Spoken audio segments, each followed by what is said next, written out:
বড়দিনকে সামনে রেখে মেক্সিকো সিটির প্রধান সড়কগুলো রঙিন পয়েন্সটিয়া ফুলে লাল হয়ে উঠেছে। স্থানীয়ভাবে ফোর্ডে নোচেবুয়েনা নামে পরিচিত এই উজ্জ্বল লাল ফুল বড়দিনে মেক্সিকোর সবচেয়ে পরিচিত আন্তর্জাতিক প্রতীকগুলোর একটি। প্রতি বছর ডে ফর দ্য ডেড উপলক্ষে ব্যবহৃত কমলা রঙের সাজসজ্জা শেষ হতেই শহরজুড়ে জায়গা দখল করে নেয় এই উৎসবের লাল রং। Autonomous national university of Mexico জানায়, এক্সট্রিম মশার কয়েল প্ল্যান্ট ফাইবার দিয়ে তৈরি, তাই সহজে ভাঙে না, সুগন্ধিযুক্ত ও নিরবিচ্ছিন্নভাবে জ্বলে। ডেঙ্গু, চিকুনগুনিয়া বাহি সহ যে কোনো মশার বিরুদ্ধে দেয় এক্সট্রিম সুরক্ষা। বৈজ্ঞানিক নাম ইউফোরবিয়া পালচেরিমা। এই ফুলটি প্রাক হিমপাঙ্কীয় যুগে বিভিন্ন আচার অনুষ্ঠান ও বাগান সাজানোর কাজে ব্যবহৃত হতো, তবে ঔপনিবেশিক যুগে এর ব্যবহার আরও বিস্তৃত হয়।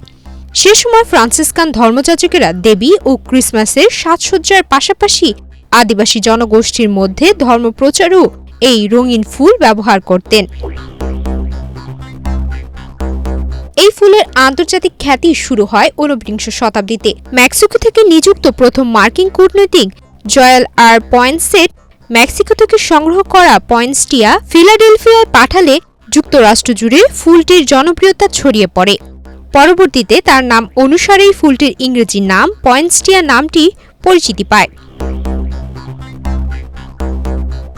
মেক্সিকো জুড়ে বড়দিনের মৌসুমে ঘরবাড়ি, দোকানপাট, রাস্তাঘাট, পার্ক ও সরকারি জায়গায় পয়েন্সটিয়ার দৃষ্টিনন্দন সাজ দেখা যায়। স্থানীয় কৃষক ও ব্যবসায়ীরা প্রতি বছর এই মৌসুমে লাখ লাখ পয়েন্সটিয়া বাজারে আনেন।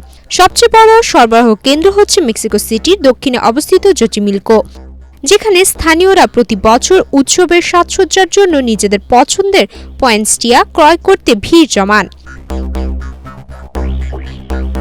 মেক্সিকোর সংস্কৃতি, ধর্মীয় ঐতিহ্য ও আন্তর্জাতিক সংযোগ সবকিছু মিলিয়ে পয়েন্সটিয়া শুধু একটি ফুল নয়, বড়দিন উপলক্ষে দেশটির একটি অনন্য পরিচয়ও বটে। শহর জুড়ে এই ফুলের লাল আভা ছড়িয়ে পড়তেই উৎসবের আমেজও আরও ঘন হয়ে ওঠে। সুমাইয়া মিতু, বাংলাদেশ প্রতিদিন।